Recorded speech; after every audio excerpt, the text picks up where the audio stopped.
السلام علیکم ورحمۃ اللہ وبرکاتہ۔ ناظرین کرام، اس دنیا کے اندر ہر شخص کسی نہ کسی پریشانی، ٹینشن اور الجھن میں گھرا ہوا ہے۔ کوئی رشتے کو لے کر پریشان ہے، کوئی شادی کے اخراجات کو لے کر پریشان ہے، کوئی اپنے بیوی بچوں سے پریشان ہے، کوئی اپنے کاروبار کی الجھنوں میں گھرا ہوا ہے، کاروبار نہ چلنے کی وجہ سے پریشان ہے، کوئی اور دوسرے معاملات کی وجہ سے پریشان ہے، کوئی جو ہے کسی کی چاہتیں دل کے اندر ہیں، مرادیں ہیں جو وہ چاہتا ہے، یا کوئی ایسی بہن ہے جو چاہتی ہے کہ میری فلاں مراد پوری ہو جائے، فلاں چاہت پوری ہو جائے، فلاں پریشانی، اور بہت سارے ایسے ہیں جو بیماریوں کی وجہ سے پریشان ہیں۔ مہلک بیماریوں نے انہیں گھیر لیا ہے، لیکن بیماریاں ہٹنے کا اور بیماریاں ختم ہونے کا نام نہیں لے رہی ہیں۔ تو اس طرح کی بہت ساری پریشانیوں میں، الجھنوں میں، ٹینشن میں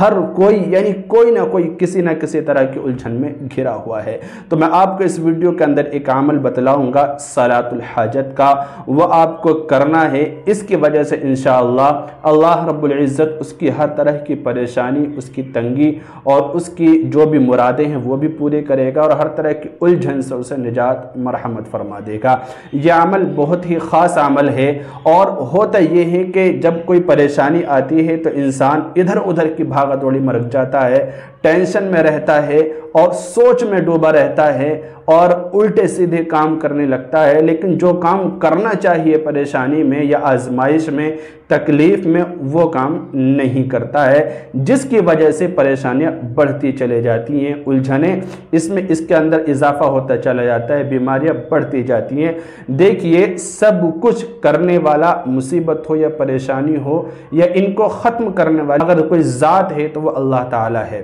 یہ ساری چیزیں اللہ تعالیٰ کی طرف سے ہی آتی ہیں، اللہ تعالیٰ ہی بندوں کو عطا کرتا ہے، اور اللہ تعالیٰ کی ہی ذات ہے جو وہ ان تمام پریشانیوں سے چھٹکارا نصیب کر سکتا ہے۔ اس کے علاوہ کوئی ایسی ذات، کوئی ایسی چیز نہیں ہے جو ان پریشانیوں سے چھٹکارا عطا کر دے۔ تو اللہ رب العزت کی طرف رجوع کرنا چاہیے۔ کرنا کیا ہے آپ کو پریشانی میں یا کوئی بھی آپ کی دلی مراد ہے، بیماری ہے، کہ آپ جو ہے نماز تہجد میں یا سوتے وقت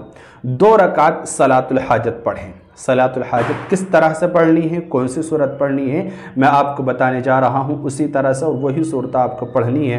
دیکھیے، آپ سوتے وقت صلاۃ الحاجت پڑھ لیں سونے سے پہلے، یا پھر تہجد کے وقت پڑھ لیں۔ تہجد کا اگر آپ اہتمام کرتے ہیں تو سب سے بہتر اور بیسٹ ٹائم ہے کہ آپ تہجد کے وقت 2 رکعت نماز پڑھیں۔ طریقہ یہ اختیار کریں کہ آپ پہلے 4 رکعت یا 6 رکعت یا 2 رکعت جتنا آپ کے پاس وقت ہو، صلاۃ الحاجت پڑھیں 2 رکعت، ٹھیک ہے؟ اس طرح نیت کریں، اللہ میں 2 رکعت صلاۃ الحاجت پڑھتا ہوں یا صلاۃ الحاجت پڑھتی ہوں، کہہ کر آپ واسطہ اللہ تعالیٰ کے منہ میرا کعبہ شریف کی طرف جس طرح نیت کرتے ہیں آپ نیت کر کے نیت باندھ لیں، اور اس کے بعد آپ پہلی رکعت میں سورہ فاتحہ کے بعد ثنا پڑھتے ہیں، پہلا اعوذ باللہ بسم اللہ، اس کے بعد پھر سورہ فاتحہ۔ تو سورہ فاتحہ کے بعد جو پہلی رکعت میں آپ سورت پڑھیں گے وہ پڑھیں گے سورہ کافرون۔ سورہ کافرون یعنی قل یا ایھا الکافرون لا اعبد ما تعبدون ولا انتم عابدون ما اعبد ولا انا عابد ما عبدتم ولا انتم عابدون ما اعبد لکم دینکم ولی دین۔ یہ سورت پڑھیں گے آپ پہلی رکعت میں 1 مرتبہ، ٹھیک ہے؟ اس کے بعد آپ رکوع سجدے کر کے جس طرح نماز پوری کرتے ہیں یہ رکعت پوری کر لیں۔ دوسری رکعت کے لیے جب آپ کھڑے ہوں گے تو دوسری رکعت میں بسم اللہ الرحمن الرحیم پڑھیں پہلے، اس کے بعد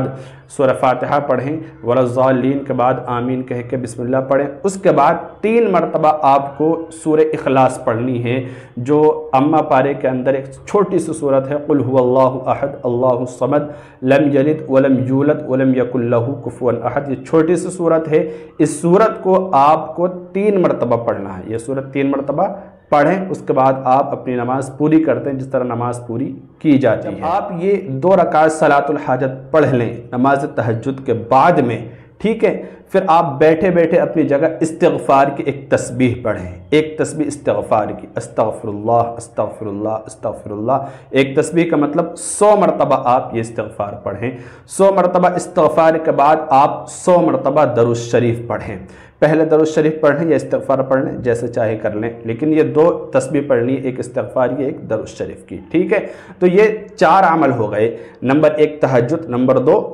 صلاۃ الحاجت، اس کے بعد استغفار، درود شریف۔ 4 عمل کرنے کے بعد پھر 5واں ایک اہم عمل ہے، وہ آپ کو کرنا ہے دعا۔ دعا مانگنی ہے مکمل اخلاص اور للہیت سے، اللہ تعالیٰ کو حاضر ناظر جان کر، اور اسی طرح جو بھی آپ کی الجھن ہے، جو بھی ٹینشن ہے، جو بھی آپ کی حاجت ہے، جو بھی آپ کی طلب ہے، وہ اللہ تعالیٰ سے کہیں، اے اللہ جیسے تو نے مجھے توفیق دی، میں نے عبادت کی، میں نے استغفار پڑھا، میں نے درود شریف پڑھا، اسی طرح صلاۃ الحاجت پڑھی، نماز تہجد پڑھی، یقیناً یہ سارے کام بہت محبوب ہیں، اے اللہ میں نے جیسے بھی یہ اعمال کیے ہیں تو اس کو بے حد اپنی بارگاہ میں قبول فرما، اس کا بہترین اجر دونوں جہاں میں مرحمت فرما، اے اللہ آپ ہم سے راضی ہو جائیے، اور پوری کائنات کے لیے جتنے مرحومین انبیاء صالحین اولیاء کرام بزرگان دین جتنے بھی ہیں سب کے لیے دعائیں کر کے پھر اپنی حاجت اللہ رب العزت کے سامنے رکھے، اللہ میں فلاں پریشانی میں ہوں، میری فلاں ضرورت ہے، میری فلاں حاجت ہے، میری فلاں چاہت ہے، میں یہ چاہتا ہوں یا میں یہ چاہتی ہوں، اے اللہ آپ اس کے اندر خیر پیدا کر دیجئے، اے اللہ